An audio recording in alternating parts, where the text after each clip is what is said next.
I found out my wife cheated with at least 10 men before we got married 20 years ago, and even though everyone says I shouldn't leave her, I'm ending it anyway. My wife, 44F, and I, 43M, have been married for 20 years. We started dating in high school when I was a junior and she was a senior. After she graduated, we spent 2 years in a long-distance relationship while she was in college and I finished high school and spent a year at community college. After that, we went to college in the same city for a year and moved in together. We got married the summer after I graduated from college. Our marriage has been pretty great overall, but I recently initiated a divorce after discovering that she had been sleeping with multiple other men during the 2 years we were long distance. Just after Christmas, we got together with a few friends of hers from college to catch up, have dinner, and hang out. We talked about a lot of stuff and my wife mentioned that we met in high school, not that we dated, just that we met. Her old college roommate commented that it was crazy that we met in high school, had a few wild years in college, then ended up together. I played along and commented that I didn't know if my wife was as crazy as I was. The roommate started to tell a story, but my wife cut her off and said she was uncomfortable about it. I sensed something was up, so I said that we actually started dating in high school and were together for my wife's entire time at college. All of my wife's friends got real quiet and the rest of the dinner was awkward. On the way out, one of her other roommates took me aside and said I should have an honest conversation about what happened at college. I asked my wife on the way home and she kind of blew me off. I told her it was important that she was honest with me and again she said it wasn't important. When we got home, I told her I was going to stay at my brother's house until she was ready to talk about what happened in college. The next day she came over and admitted to sleeping with several men during her first 2 years of college. She said she didn't consider it a big deal at the time because we were long distance and she didn't think a high school romance would last. I pressed for more details and she said it was at least 10 different men including at least 3 guys she introduced to me as friends when I came to visit on weekends and 1 guy she was still in contact with. I told her that I wanted a divorce and would be starting the paperwork as soon as I could, which I did on January 2nd. Her family and most of my family is telling me I shouldn't throw away my marriage over a few mistakes.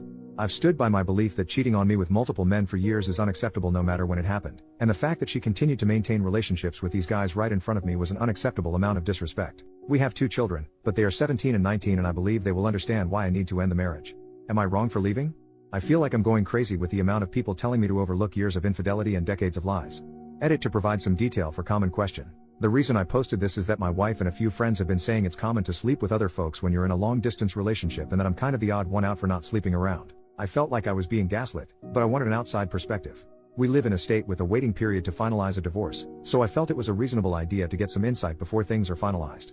After these comments, I see a handful of folks saying it's normal to sleep around during a long distance relationship, but it seems to be a significant minority. We saw each other a couple of weekends a month during the 2-year college period. I lived about 3 hours away from her college, so it was long distance but not like cross country. This was not a situation where we went months without seeing each other. The 3 guys I met while she was in college were meetups that happened during parties. The subject of me being a boyfriend didn't really come up, so I honestly don't know if these guys knew anything. The 1 guy we're still in contact with married a mutual friend from college. This is not some guy she secretly messages on the side, it's somebody we've talked to regularly for years. I've talked to him a few times since I've learned about my wife. He said he didn't know we were dating at the time and has since blocked my wife on social media. Some folks have asked how the roommates didn't realize at our wedding that the timelines didn't work out. The main reason is that my wife and I had a very small ceremony with just close family in Texas, then went back to the East Coast to have a big party with friends. The typical reception and sharing details about how we met stuff didn't really happen, so her roommates didn't realize we started dating before college. It sounds like they thought we only dated for the year we were both in the same city, then moved in together. I was open to therapy or some kind of attempt to save the marriage, but her insistence that this whole thing is common and I'm the one who's out of line is just too much for me. The only time she showed any remorse or even offered to reconcile is when I started filing paperwork. In the last week she's gone back to saying she's right and I'm overreacting. This is also why I feel like I'm being gaslit. It seems obvious that this is a major issue, but I've got my wife and others telling me it's normal and I'm overreacting. I'm not getting a paternity test unless my kids want to get one. I don't have any doubts that they are biologically mine, and no test will make them not my kids. I love them more than anything in the world and my wife's infidelity won't change that even if one or both of them is not biologically mine. They've been my kids for 19 years and they will be my kids until I stop breathing. Final edit. Hey all, I've been reading a bunch of the responses, but things are getting crazy and increasingly unhinged, so I probably won't be checking in more. Here are a few more answers to common questions I've seen. We were definitely exclusively dating at the time. First, dating culture was a lot different 20-ish years ago and exclusive was kind of the default for most people. Second, we had a long and difficult discussion before she left for college about continuing the relationship long distance. She specifically wanted to stay together and even joked about her dad coming after me if I started sleeping around with girls at my school. Finally, at my senior prom, she was not able to attend and was very upset when I proposed going with a platonic female friend of mine. As a result, I ended up skipping my prom and hanging out with her instead. While we never said the word exclusive, I think the above reasons, combined with the general relationship before she left, are enough to assume exclusivity. Based on some comments here, I followed up with a friend that said I should have an honest conversation. She told me that 10 guys would be on the low end and that her biggest concern was that there was apparently at least one pregnancy scare that I didn't know about. I honestly don't think that really changes much. It's less about the number for me and more about the fact that she seems incapable of recognizing why this was wrong or why I feel betrayed. Thank you all for the helpful responses, even those that disagree with me. I will still be open to therapy if she's willing, but I honestly feel like it would be more about us being successful co-parents and finding closure than saving our marriage. Update, 1 month later. First, let's talk about the things I learned about the situation in college. After talking to my wife in sessions and texting with 2 of her roommates, it's clear that her roommates knew something was up in college. They said they thought the situation was weird and likely involved cheating. My wife had told them that we both had some wild times in college and worked it out before we got married, so they never really brought it up.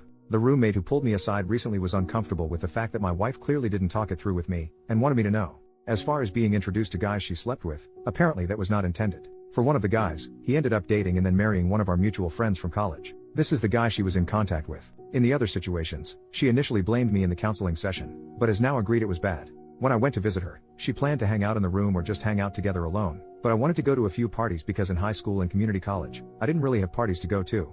She didn't expect me to meet the guys, but they were at the parties and she felt she didn't really have a choice. I still think this is kind of crappy, but it's not as bad as her intentionally parading me in front of the guys. Most of our discussions in therapy has been talking about why I think it's a big deal and she doesn't. She initially said that none of these guys were in relationships with her and it was mostly one-night stands or friends with benefits. Since she didn't view them as romantic relationships, she didn't see the big deal, her words not mine. My opinion is that we never said that was okay and she actively prevented me from doing the same. After digging into this across 2 sessions, and my wife talking to some friends, she now agrees that it was a breach of our trust and relationship. This is the shared understanding that has helped us talk about this situation more honestly and helped us get from arguing to talking, which is why I'm optimistic about co-parenting. Now, here's why I'm 100% set on divorce. 2 things came up that make me want to leave the marriage. First, about 10 years ago we went through a really rough patch and had a dead bedroom for about 2 years. She had expressed that our intimate life was becoming boring, so I tried to spice things up, nothing crazy, just roleplay and like Spencer's gift level toys. Apparently, she had been hung up some sexual experiences that happened in college, that she is not comfortable talking about, and wanted me to try them, but when I did it made her feel awkward and guilty that it made her think of other men while she was with me. The fact that she's saying these experiences were meaningless, but they're still impacting our marriage tells me they meant more than she wants to say. Second, she admitted that she has been flirting with coworkers on business trips since the pandemic ended. She says she has never slept with anybody, but it got as far as going on a date with one of her male coworkers. That was the absolute deal breaker for me. We have told our children that we're getting a divorce. We told them it was due to some bad decisions that we made in college that we're having trouble moving past. My 19-year-old, who is in college, asked me if I cheated on my wife while she was away at college. My wife got a little shaken up, but admitted to the kids that she's the one who cheated. We have agreed to not share any additional details with the kids. I reinforced that both us will be there for the kids and that we are in therapy to help make sure we handle this in the best way for the family. I also told the kids that if they wanted to talk to either of us or a therapist about it, that I would fully support it. We've started talking to a mediator about how to proceed with the divorce, and unless things change, we should be able to have an amicable divorce. We're both financially stable on our own, we have no major debts, and our kids are older, so custody isn't a major issue.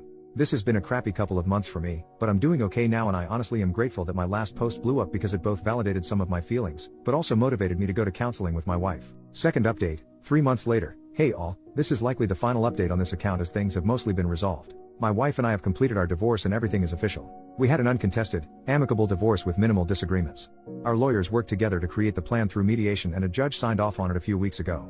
In the end, the actual divorce process was pretty straightforward. The only complication was that our 17-year-old was adamant about me having custody because their relationship with my ex-wife has really fallen apart as a result of this. Initially my wife dug in her heels and was ready to give up on the uncontested marriage, but my son pretty much told her she could choose between letting him have a break for a few months to process and rebuild, or force him to live with her until he turns 18 and risk never seeing him again.